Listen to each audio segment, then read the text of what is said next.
रहे अपना बात से आज ओकर याद में आंसू गिरत आँख से जे रात भर हंसावत रहे अपना बात से आज ओकर याद में आंसू गिरत आँख से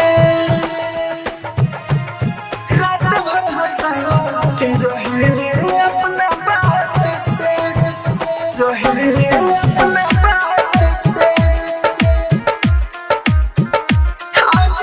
ओकर याद में आंसू गिरत आँख से उनके कहल पर रतिया ले जागी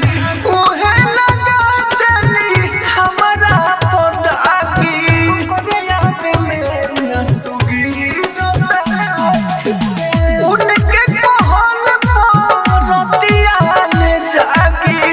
उहे लगा देली हमरा पर आगी दिल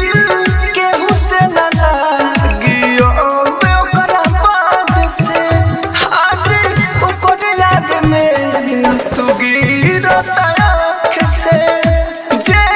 रात भर हंसावत रहे अपना बात से आज ओकर याद में आंसू गिरत आँख से राजधानी स्टूडियो बेलबत्तिया। हंसावत रहे अपना बात से रहे अपना बात से आज ओकर याद में आंसू गिरत आँख से हमरा से जिंदगी के खुशी दफाबा समझ न आवे लगी के बेवफाबा ओकर याद में आंसू गिरत आँख से